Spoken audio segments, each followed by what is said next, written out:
All right, all right, all right. Here we are. It is February 20th. It seemed like it was February 13th just a week ago. Kind of weird how that works. Um, we have special guests today. Hello, Art. Hello, Kevin. Hello. And hello, Phil Potts. Hello. They are down here in Florida enjoying the good weather, which I think, a little sad, I think it's going to get cold down here next week by the highs of the 60s. Oh, wow. So, yeah. And It Art, how's it in New Jersey? it is 30. Oh, Um, kind of wet rain mix, wet snow, nothing sticking. But Monday they're calling for 6 to 8 inches so far. jeez. Wow. Oh man. Another nor'easter. The last one kind of moved away from us, so we got maybe a dusting, but I'm not too sure about this one. We may get hit pretty good on the Wow. coast, and we usually don't get hit that well on the coast with snow. So, Been a heck of a year, I'll tell you that much. well, Wow. the only saving grace is I hope it snows like hell on Sunday night, so I don't have to go to jury duty on Monday. I'm sure it'll clear up. Yeah, Uh, I'm sure it will. let's see. So today we're going to talk about ECS. I just saw a couple articles come out.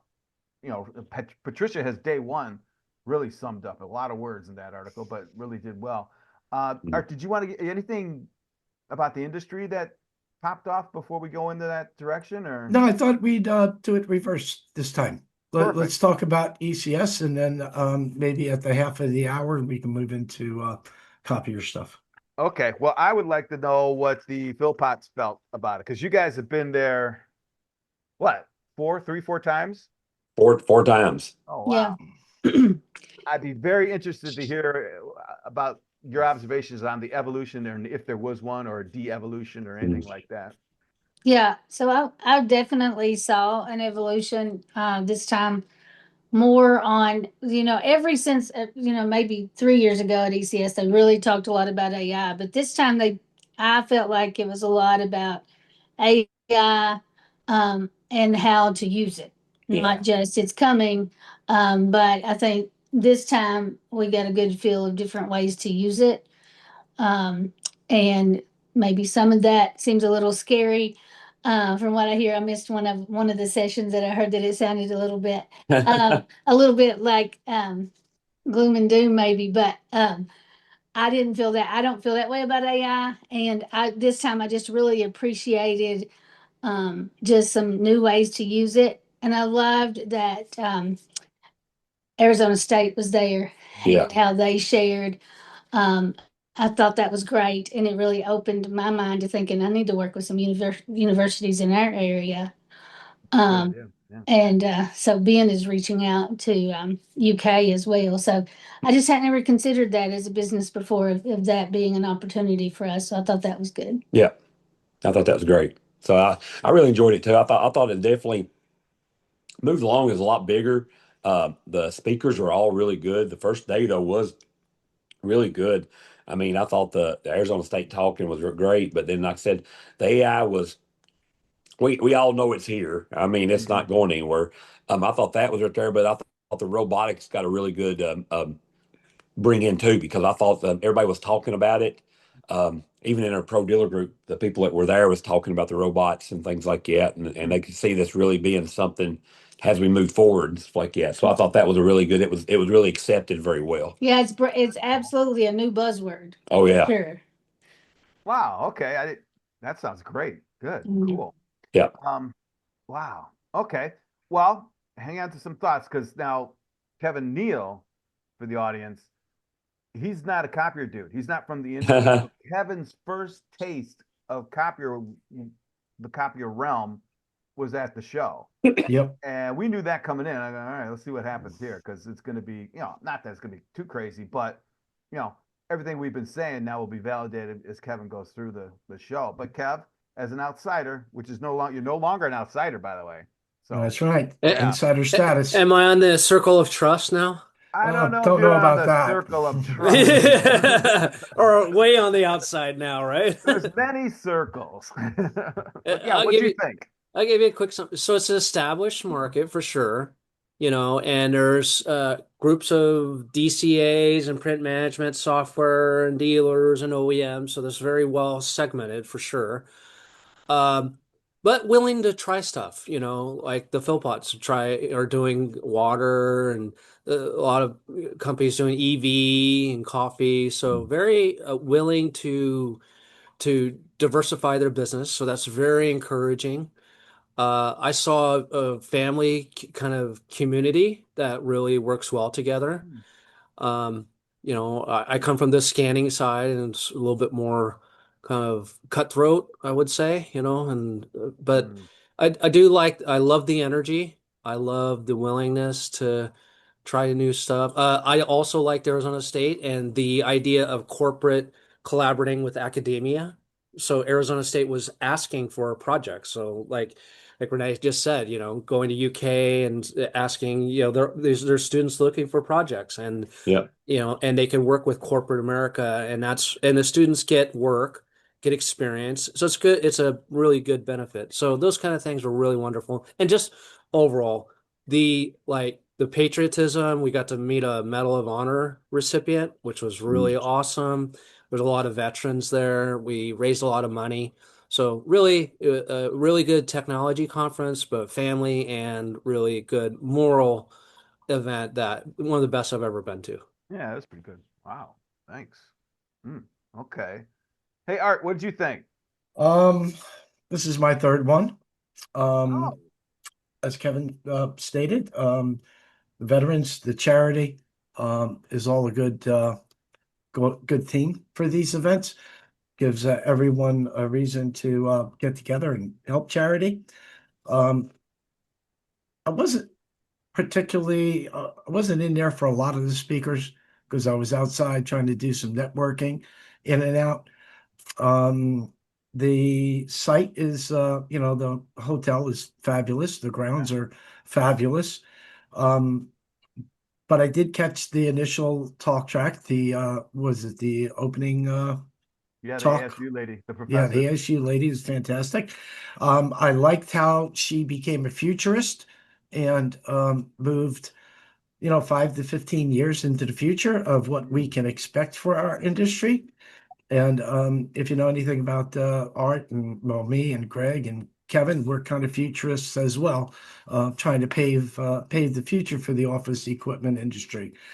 But I really enjoyed was the networking, the meeting new people, people I want to catch up with, people I really want to speak to and pick their brain. Probably the best parts of the event for me, besides the two nights of bourbon and cigars. Not one, Yeah. but two. Yeah, So I thought I didn't expect that. Yeah. Yeah, that was great. so I And thought it was fantastic. yeah, And excellent. Greg, Hmm. let's hear your thoughts. Ah, I have many.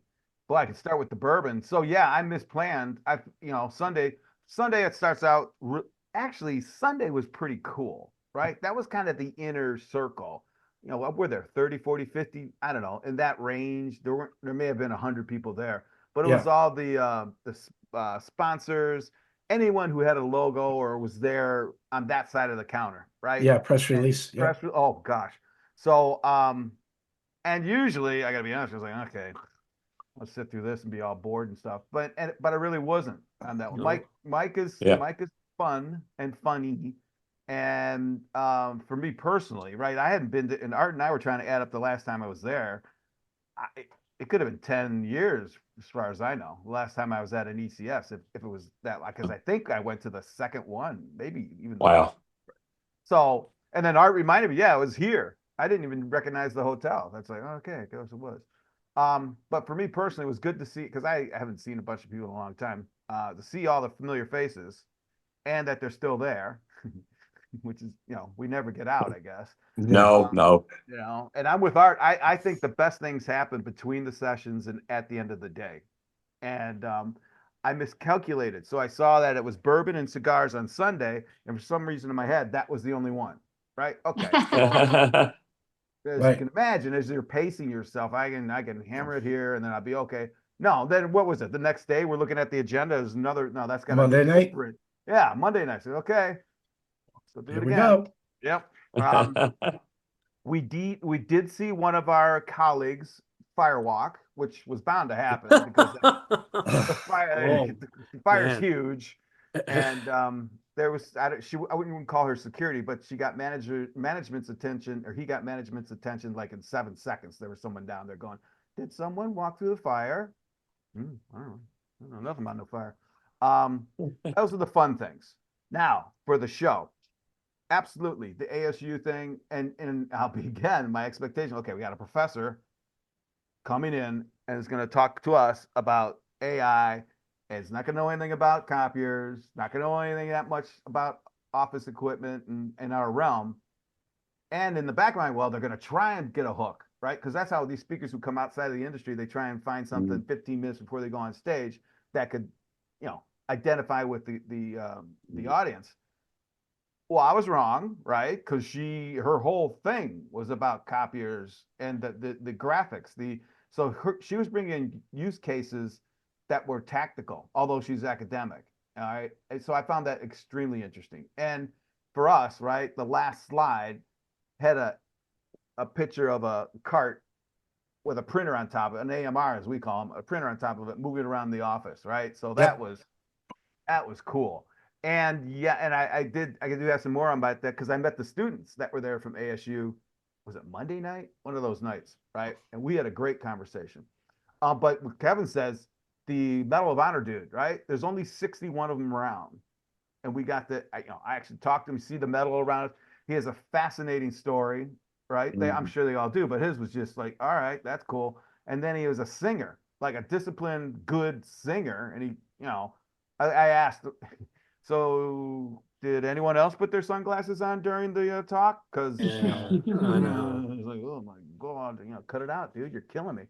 So that was great. And Kevin, I have to tell you, that's been a theme for Mike's shows from day one. Is the patriotic stuff, and that's the theme of Mike.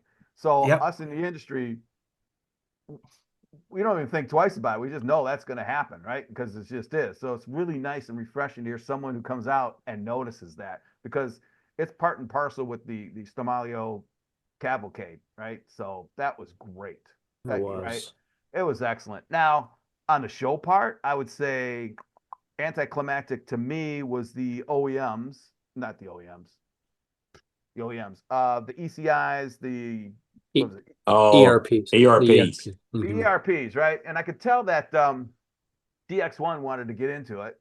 I could also tell that Alicia had "I'm the king of the world" attitude, which you know you can't argue it. You really No, can't. no. 98% of the market. All right, Yeah, well, yeah. I get that. And then the gentleman from the third, what was his name? I forget his name. Gary. Gary Shell. Enthusiastic, right? He was very Yeah, enthusiastic. I think his one downfall was when I think he mentioned Forza. So that it was yeah, like, hey, wait a minute, you bought Forza? yeah, Yeah.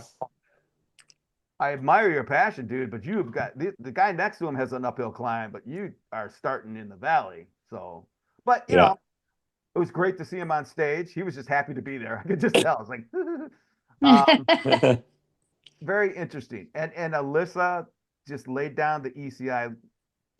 If you know, you know. It's like, okay, it's available, and then what's not spoken in parentheses, but you have to pay for it, right? yeah, It's there, we've got it, but you have to pay for it. And Mhm. I don't, everyone knows it, so I got to give a hat tip to her for going on stage, right? This is a good time for her to not to what is it, humble brag, which she did, which is fine. But I thought that was very interesting, the dynamics yeah. of It yeah. was. It was. She was the right person for sure. She had Yeah. all the Absolutely. right answers. Yeah, Yeah. yeah, and I've spoken to her before. She's like that. Just like, okay, just forward, keep going. We're gonna keep doing it. If we see something we like, we're gonna buy them all of them. Yeah. Okay. Yeah. That was interesting. Let's see. The OEM stuff was okay. If I can, real quick, talk about the kids. The kids, Jesus. They were MBA guys, the students from ASU. Oh, right? yeah. Yeah. Mhm. And as a matter of fact, one did reach out to us, wants to work with crickets. I didn't mention that earlier, but Hmm. fascinating in my because I'm a little biased. I think that academia is at least 3 years behind the real world. It could be further. Now that's tightened a little. I also think there's a whole other academics, the gatekeepers, they, blah, blah, blah. There's a whole bunch of stuff I don't like about academia, especially when it mixes with business, because and I have a point to my craziness, but to listen to these guys talk about the AI side, right? So they were not 2 years behind. They were contemporary with their knowledge of what AI is doing on a technical standpoint, and they got it from ASU. So it's like, okay, hats off there, right? And they have MBAs and they're very technical and they get the AI. They know the difference between an LLM and artificial intelligence and all that stuff, agentic.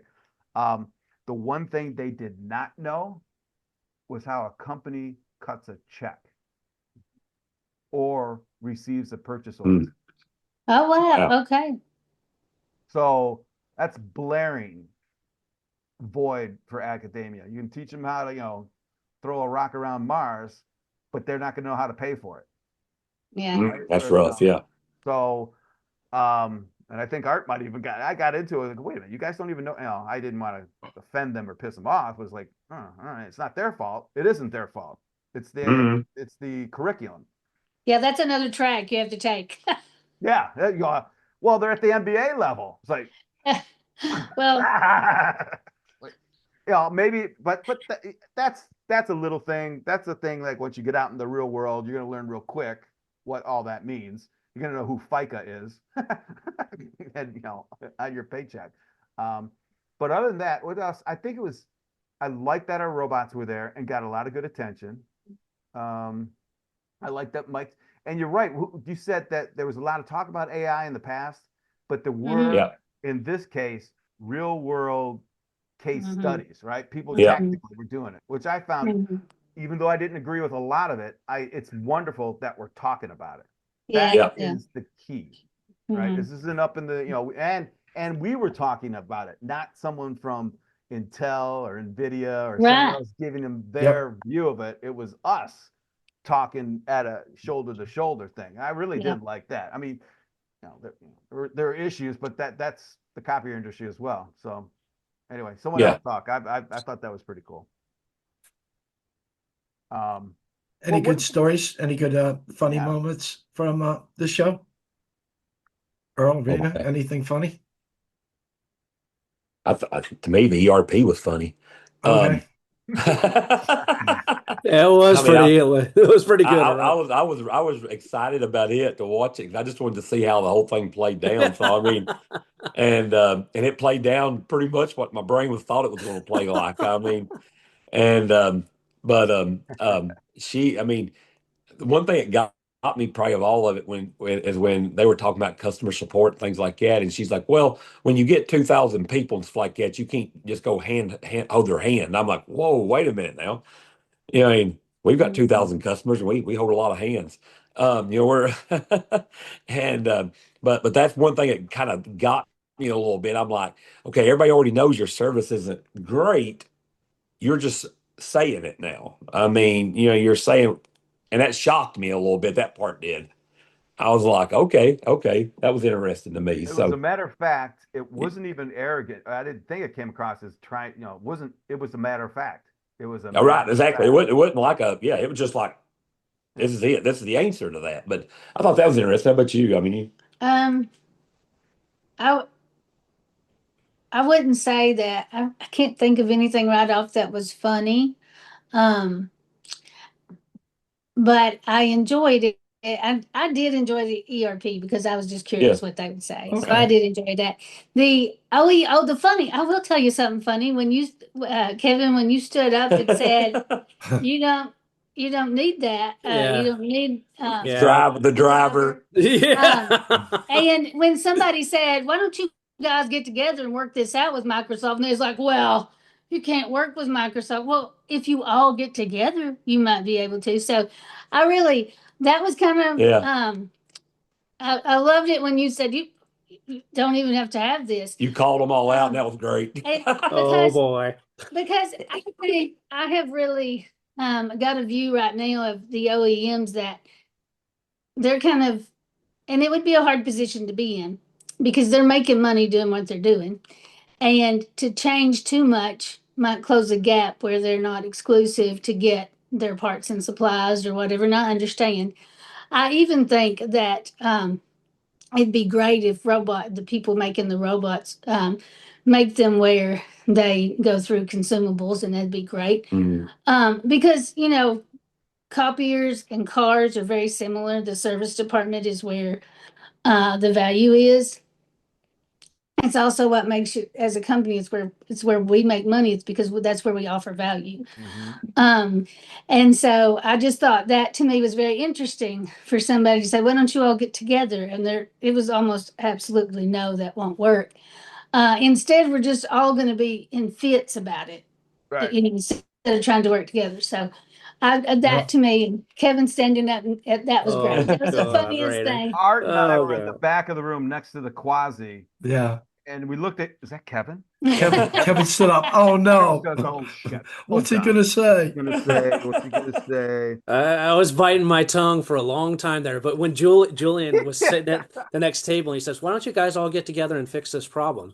And they were like, "No, they can't do it, can't do it. Excuses, excuses, or whatever." And I'd had it because I've been talking about driverless stuff for a long, long time and advocating for this. So I said, "You I could love fix it. it. You could fix this if you want to, right?" So, Yeah. That's but second it's a thing. business decision. It's not a technology They decision. don't want to. Chaos and mystery is where the margin is. You gotta So have margin. Yeah. Yeah. so Yeah. Kevin, And go ahead. I'm sorry. no, nothing. I just agree. It was All good. right, Kevin. Anything funny on the golf course? Oh yeah. Everything that happened on the golf course stays on the golf course. Oh, oh, All that's how it right. is, All eh? right. We did have Jim Doc McLuhan is his name. He's a Medal of Honor recipient, and he sang the national anthem, so that kicked off the day. Oh And it was yeah. really awesome. And then we did raise $75,000 for City of Hope for cancer I saw research that. and compassionate care.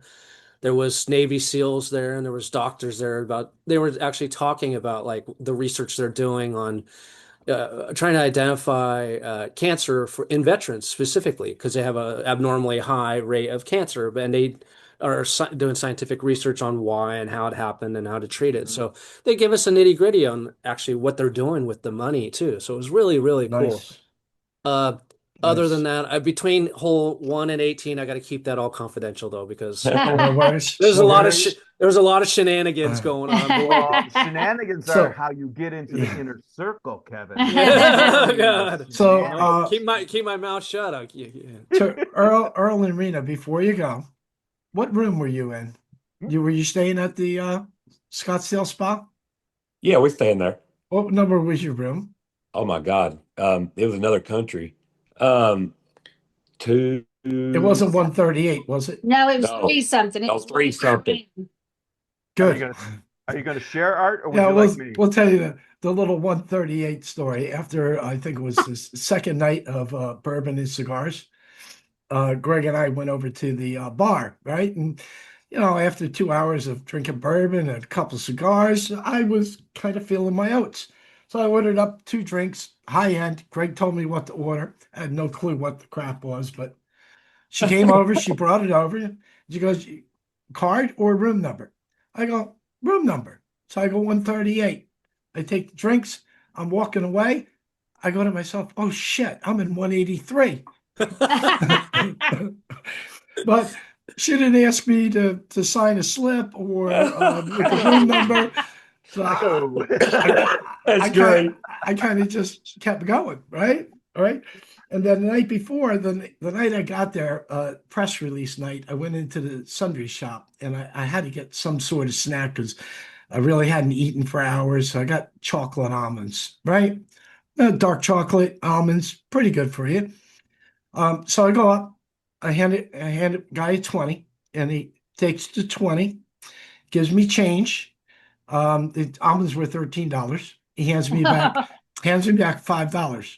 So I go, okay, so I'm sitting over here with the $5 he put in the hand, and I'm going, okay, I'm thinking to myself, is there any more? Right? Oh, he goes, it was 1407 with tax. So I'm okay. I'm thinking out myself, where's the change, right? And he goes, oh, we don't have any change. I go, you don't have any change? He goes, no, no, we don't have any change. I tell you what, take the almonds on me, right? And he gave me back the $20 bill in the other hand. So I got What? $5 in this hand, $20 in this hand. I got the almonds, right? So Hey. I go to him, I go, well, do you take tips? He goes, yeah. I go, here's your $5.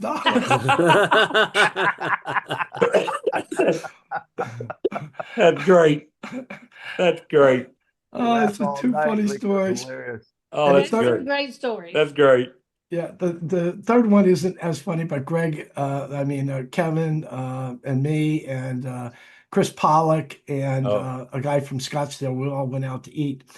And so I was prepared to pay the bill, Oh God. but the waitress came over and said, well, do you want 4 checks separate? And Kevin raised his hand, and the guy from Scottsdale raised his hand. So we all got separate checks because Chris Pollock would have paid for the bill as well, because he's a very generous guy, right? oh yeah. So anyway, we got 4 separate checks. She puts the bills to 4 different people. She comes back, she takes the checks, right? The bills with the credit cards or cash or whatever. She takes their 3 bills and not mine. And I'm sitting there thinking, oh, this isn't going to happen again, is it? But she didn't take mine, she took theirs. So finally, I got up and I went over and I gave her my bill with the cash in because I couldn't let that happen a third time. That is hilarious. I will But share, oh, go ahead. no, No, no, no. no. I was done. I will share one heartwarming thing before we have to go. Yep. When we were sitting at the table, we had lunch last day Yeah. with the Medal of Honor winner and his wife, and they were so sweet. We were Nice. talking about AI, and he said, "Well, I can tell you, AI would not have saved the lives of the people that I saved." Oh, yeah. Wow. So, And it was Yeah. That's great. right. yeah. Yeah. Yeah. Yeah, so I thought that was a good reminder that it's still about people and heart, and we can just use AI to improve what we're doing. Yeah. Absolutely. I tell you something on one thing that I was going to say earlier. I just thought about this right here was last year. One of the big things was you there last year, Art? Yes, I was. Okay, last year was all about quantum Yes, it computers, was. and data centers. I know everything was, wasn't it? There was 2 or 3 Oh, people there. Yep. Not one thing mentioned this year about that. Yep. Yep. quantum No, is in the background, but data centers are huge, but not, huge. yeah, Not one not, thing. They were. I mean, they were everybody. They was all talking about it. The quantum and the data centers. They had speakers on it. The Yep. sponsors. None of them was there this For year. 2 years, it's been that way. Yeah, The past 2 that's years right. have been 2 years. data Yeah, centers. that is right. Yeah. Last 2 years. Last year was quantum, Yeah, but the last 2 years had been data data centers, yeah. centers, and then Yeah, I thought but that was sure, interesting. I just thought it about is that. interesting. Yeah, the stats right now, I heard there's 3,000 data centers in the U.S. being built right now. Yeah. 3,000. Yes, Yep. So that's humongous. crazy. Wow. well, they've learned to kind of do them mobile, like take different parts at different times, I think. Yeah. So, because we see them on the interstate part all the Constantly. time, Oh, and we really? hadn't been Oh, yeah. seeing that. Yeah. Oh, Yep. Yeah, we wow. see those big old data centers on back of semis. I mean, almost daily. Yeah, I so mean, they're getting more efficient with how they're building them somehow. Yeah. They will. It's my belief that real quick that the data centers, the data that the electricity that those things eat is going to Oh. force the grid to be upgraded, and Yeah. ultimately it should force the price down. It's a weird Yeah. thing, but because we're going to get new technology, it might even be nuclear, which small component salt reactors and stuff like sodium reactors. Yeah. But I don't know what it's going to be, but I think we're going to go through a little bit of pain now, but I hope it'll just pull everything down. And we're Yeah. going to do it. The US. Yeah. He did bring up nuclear last year as Mhm. an option. He thought, And a fight almost broke out. So it's yeah, pretty good. that was an interesting moment for us. We'll let Art tell you more about that one. It was, I mean, it almost, we thought, no joke, everybody in the place thought that the fight was getting ready to break. I mean, them two were getting, one's on an Army Ranger and another one's like a Marine or whatever, just like that. Oh, wow. And they were getting, man, they were passionate for what they were talking about. Oh, I love it. Yes. Yes, Yeah. they were. Because they had to, at one point, Mike kind of stood in a little bit like, okay, guys, let's move on. I mean, man, it was getting to the point where we're like, "Why'd you say something? Stand back. Let's." Let him roll. Let him roll. Oh, Oh, that's but guys, we hate to jump, man. We've had a No, good no. Yeah, time, and good I talking about it. But Want to we'll thank catch you up with very you much for yeah. joining another us. time. thank We'll you see you guys guys. Thanks, Tuesday. Thank you. guys. Thank Safe you. Safe See travels. ya. travels. Have fun. Woo, All right. that was good. Yeah. Yeah. We should do one show where all we do is NPR voices, Who? like National Public Radio. Do you ever see Oh. that Saturday Night Live where they do the sweaty balls?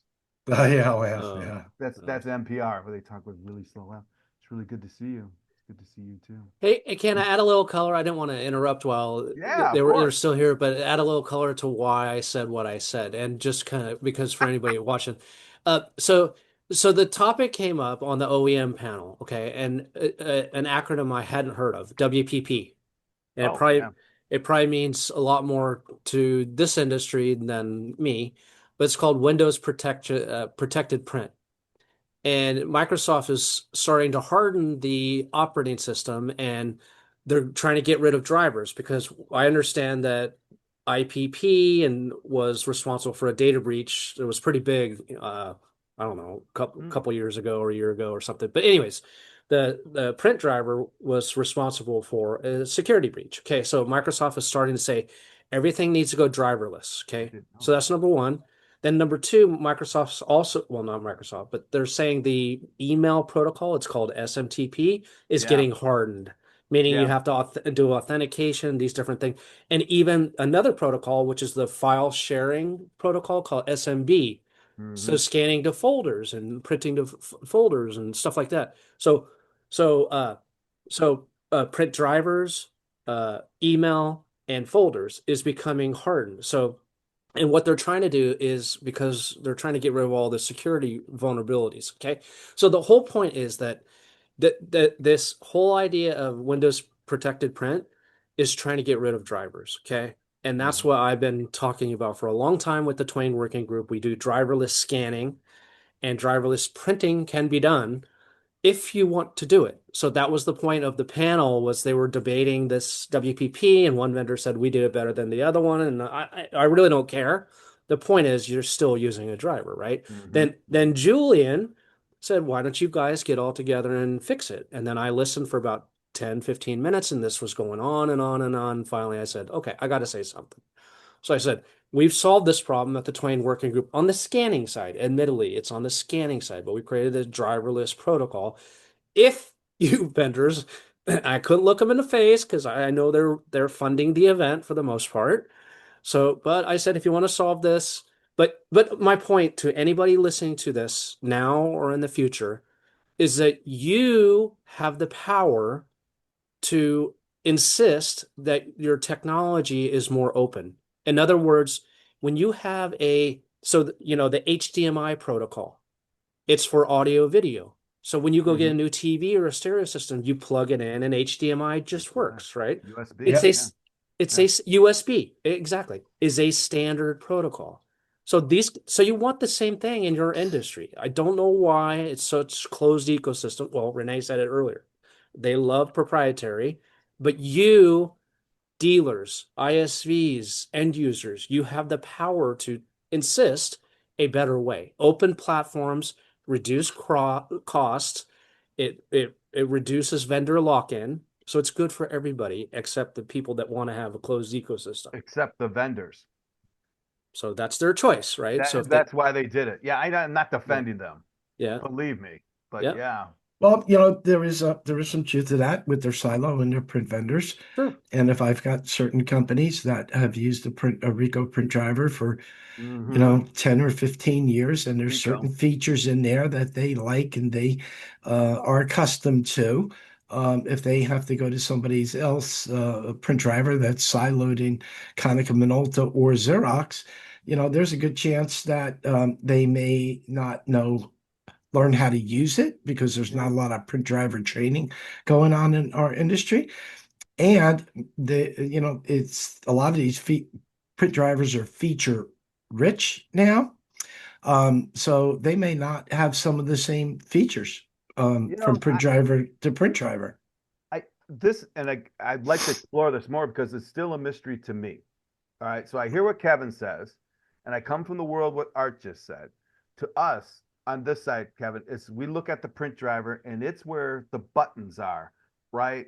Mhm. Double-sided, Yep. color, black and white. So it's a Chapterization, page numbering. chapter, page, baits, all the stuff that the copier can do are in a one screen so that the end user can pick and choose. Even, I want to pull from this drawer for the first 30 pages, and I want to pull from this drawer for the next, you can just build your job through the print driver. And you can So save them on the print driver. then you can say, right now, I'm beginning to feel that what we're calling a print driver is no more than a shell in front of something else that you might be talking about. So when you say driverless, we hear, well, how the hell am I going to choose to put inserts every 13 pages? Yeah. Right? So we do the same thing on the scanning side. There's a driver and Okay. there's an interface and settings, single-sided, double-sided, Yeah. resolution, whatever. So it still have this set of capabilities.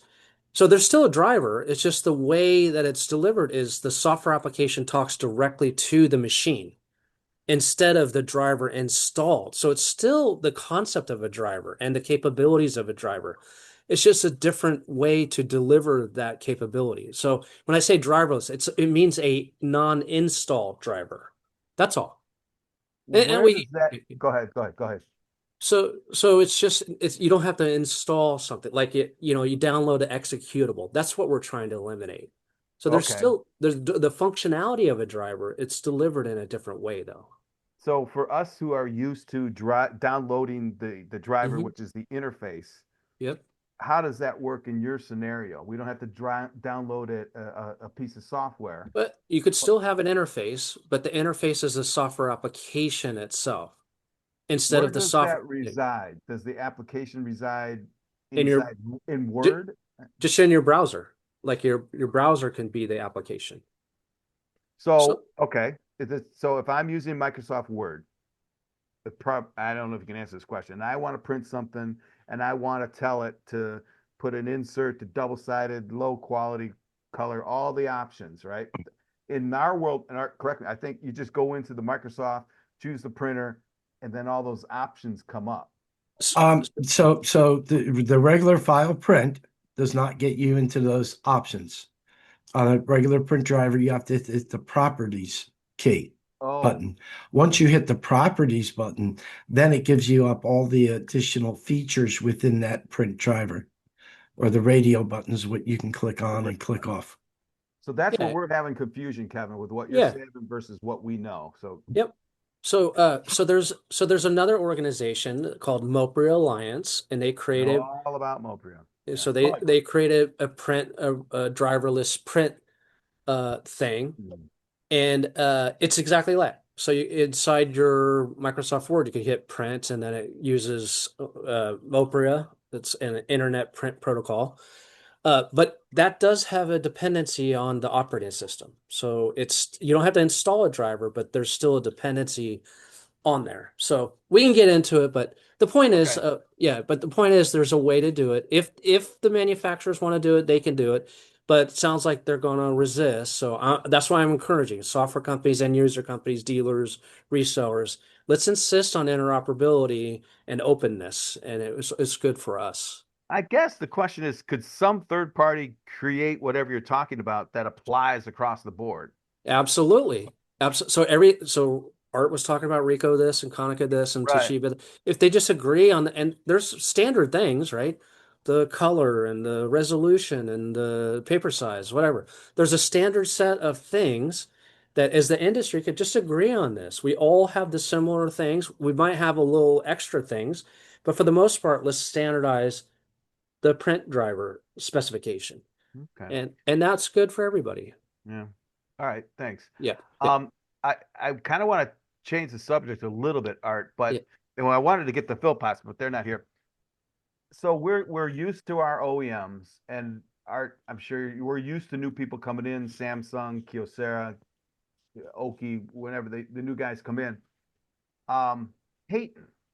All right. So at first you hear of a new OEM coming into this industry, and you're thinking, "Oh, what are you nuts? Why would you want to do that?" because everything's decreasing. But for a small entry, it's greenfield. So if they increase by 1%, that's a lot because they had 0%, right? So Right. and they're just eating everyone else's stuff. So it's not a bad position to be in. But and I'm not blowing sunshine up. Well, I find the Caton guys a little bit different than the Samsung, and I don't mean to pick on them, but what I'm used to when new people come in, right? Then Rico, Konica Minolta, Yeah, Xerox. yeah, Right, right, yeah, right. And Lou's mentioned that to us. They want to be different. They don't want to be the same OEM on the block. They don't want to offer the same things. They want to be different. So developing and launching Caton for MFPs, they brought that difference with them in their marketing and their go to market strategy. I'm glad you brought that up because I am not a hardware head. I don't want to be a hardware head. I've been around since the HP series too, so I default to it. And not to give you more props, but those little machines that we saw in that suite, those are actually pretty good to me. It's like, okay, the footprint's small. And then he pulled out the toner cartridge, going, oh, that's real easy. And then the fact that you can have 250 or 500, I'm talking hardware. I don't like hardware, but I'm looking at this going, this is a good solution. And then the output and all that, just because of the size. So I was surprisingly impressed on that side, right? And there Yeah. was mention, can't verify, that it could have a cost per page similar to an A3 device, Yeah. which has been lagging in the There's industry. no way because everything is in the cartridge. Well, not only that, the manufacturers, the A3 Oh, manufacturers want to keep up their selling of A3 devices because it's a higher sale, it's a higher profit. If you move down to A4 machines, yeah. everything's going to drop. So systematically, I believe they kept the cost per page high on the A4s to keep A3 devices moving. So the entire market didn't make that shift over to Right. A3s, over to A4s.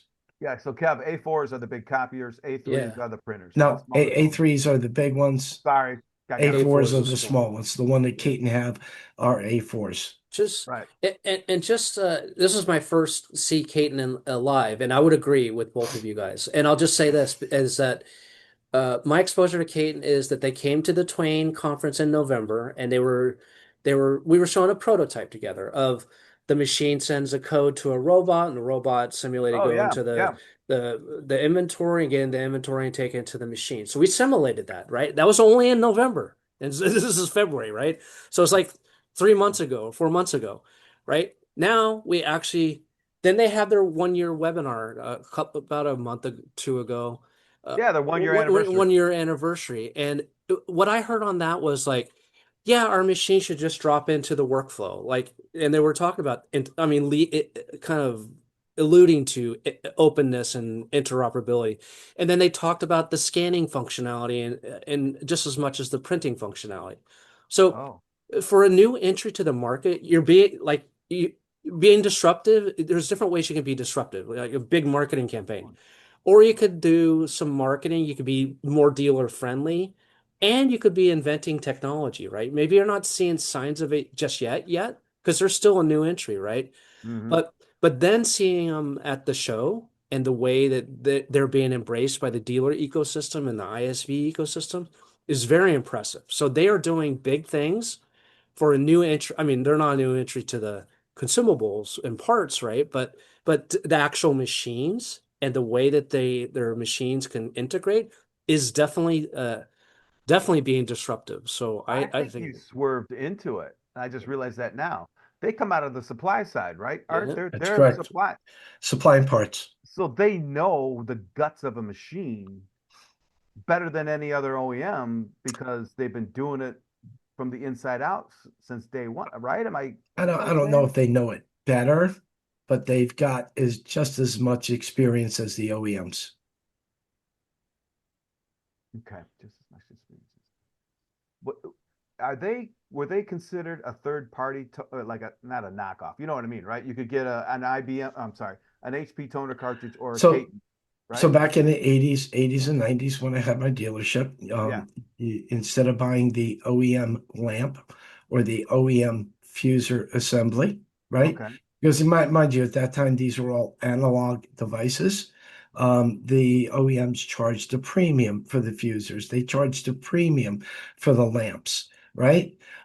So Caton fit that bill where if a lamp was $60, you could go to Caton and let's say you could get it for half the price. If the Mm, fusers, you could get the fusers for half the price. Meanwhile, you still had to use OEM toner. But when it came to some of those other consumable items, which were at the time cleaning blades, fuser oils, fuser rollers, oil rollers, right? hmm. Picker fingers, they were. Um, Huh. Fuser oil, lamps, right? Because there's a variety of lamps that are turned on and off. One's for the fuser, one was used back then for the charging, Right. right?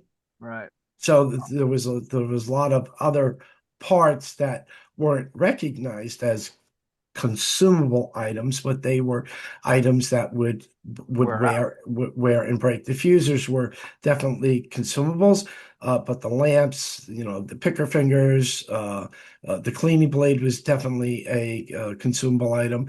But some of the other items they would wear, they would blow out. And dealers opted to, hey, why should I pay a premium? Because, in essence, if you ever been to a factory in Hmm. Japan, and I know Kevin's Oh, been to you have. Japan. Yeah, I have not. I've been to a factory in Japan, and it's just like freaking Ford. You go to a Ford motor plant and all the parts are there and they're in bins and they're all ready to get assembled as this mainframe goes down the ramp, Right. right? And Yep. they're just assuming they're installing these components in the machine. So that doesn't necessarily mean they're manufacturing the components. It's They assembled. don't. Yeah. All of the mostly I don't know exactly how many, but a majority of those components are outsourced to Yep. third-party companies. So if you were to pull a lamp off a Kyocera copy machine, there's a good possibility it said Yokohama lamps or something like that. Hmm. Hmm. No, that's how it would be. So I guess my point was because Caton comes from that, they might have a leg up because I think of Samsung So and Kyocera when they came in. Kyocera never really, it was a top down from, we make knives, we make ceramics, we make semiconductors, we're going to do copiers. Where Caton comes in, we made all these little component parts. I don't mean little, but small component parts for these guys. Now we're just going to do it for ourselves. They really do have an organic, I long don't know what it term, is. Yeah, long long term. term, if they can get enough machines out there, they're going to reap the benefits from all the parts that need replacement. Because from what I understand, they only have on each machine only has a X amount of term that the parts have to come from Fuji. Oh, interesting. Very, very interesting. Yeah. I think they're also sincere in like, yes, they sell the parts Mhm. and the consumables, but I mean they're talking and this isn't secret, but they're talking about like predictive analytics, something like that, right? Where you can actually know when it's going to be replaced. So they're not just waiting until there's 20% left in the toner and you got to buy a new one, like stories I've heard about the print Mhm. industry where Mhm. you have to buy a new one even though there's still good toner cartridge, right? So their So, sincerity about uh, helping people uh, is coming through. so Rico did that years ago, but it never Mhm. took off with predictive analytics. And it was who was IBM using a while ago? Oh, Tavali. No, no, there was a name. I don't know, They but I know what you're talking about. they Yeah. called it it was a person's name or something like that. Oh, And that was Watson? supposed They were using Watson, Watson. yes, Yeah. yes, yes. And after the first year and a half that when they were touting it, I never heard much more about it. Yeah, they didn't. That was early days though. Watson was a different type than what we got going right Well, now. that's probably going back 10 years ago, 12 Yeah. years ago. They were at Watson the was brute force ML more than relational transformation transformers. But either right. way, yeah, I get it. Yeah. that's a good point. I was going to say something. This may be, I don't know. I think so. They're Taiwanese, right? So Yes, they are. they're not not Caton. What's the Kazan, Japanese, right? And they have a whole nother business culture in Japan, right? No one excels, we all excel, that kind of thing.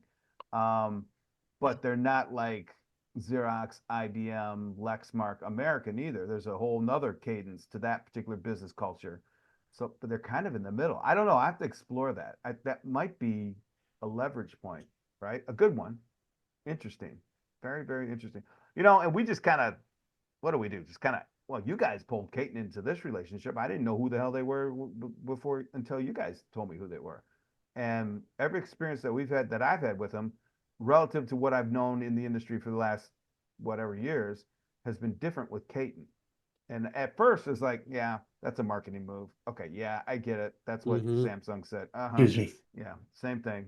But I guess maybe it was from meeting those guys in at ECS, because you got Lou, who we've been talking to, and we've known before that he went to Caton, so there's something there.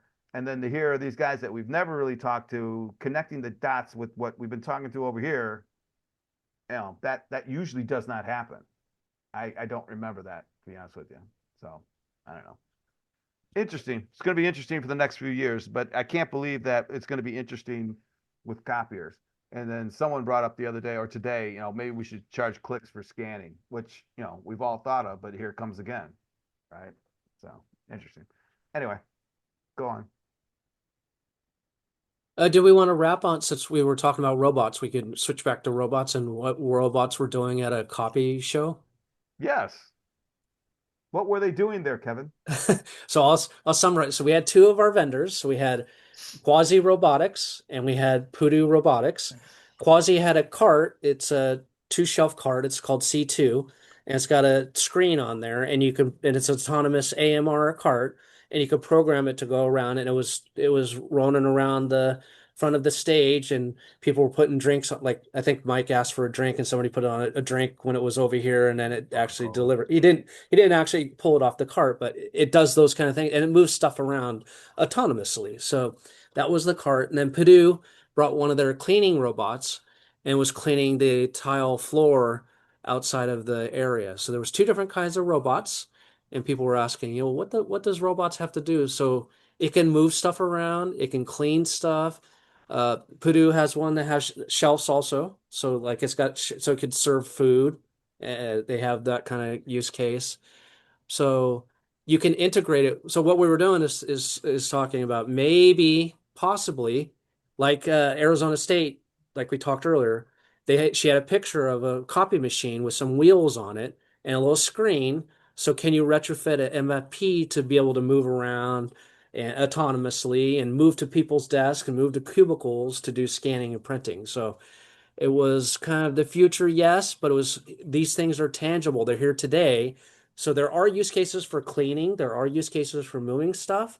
At the event, a lot of people were moving around a lot of tables and people were doing that. So you could have had these carts do it and people were mopping the floors. You could have had the Pudu do it. So there was use cases right in front of us, very evident for today's use cases and then also maybe for tomorrow. So that was my Good summary point. of the robots. Yep. Yeah.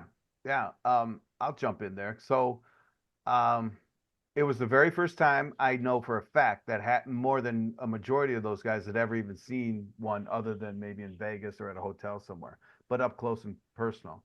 Um, and that was nice. So, and there was the buzz. People were talking about the robots, right? And the programs. So the units are nice. It's the programs behind it with the service and all that stuff that we're designing.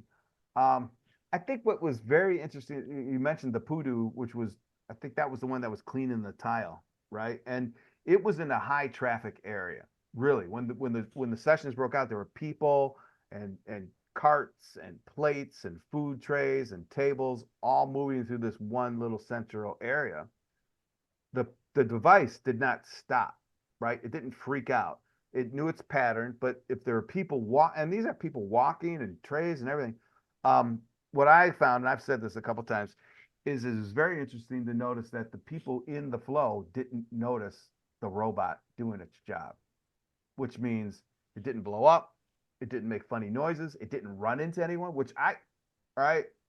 whatever. You had 50,000 people walking around in multiple directions, and that thing just was. So I think the biggest compliment is that no one noticed.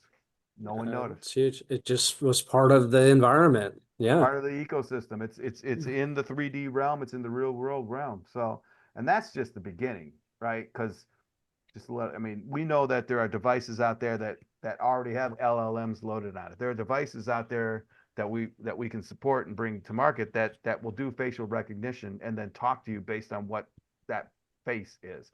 There are devices, and that's today. This isn't science fiction. I was talking to the guy, and they are installing games on some of these devices for the elderly care, I think is what you called it. Where there's old folks home, right? But the machines, the robots deliver the food or the mail or whatever, and it recognizes who it's delivering to, and will have a conversation based on its knowledge of that person and the interface. Very simple stuff, and they'll play games with you. So I know it's like, ooh, wow. And that exists today. This is not pie in the sky on the whiteboard, Blade Runner stuff. They have them installed all over. So anyway, wow, it's happening. I like pie. You mentioned pie. I like pie. I'm getting hungry. Listen to you. Hey everyone. Take us out, Art. 4 minutes after 5 on February 20th.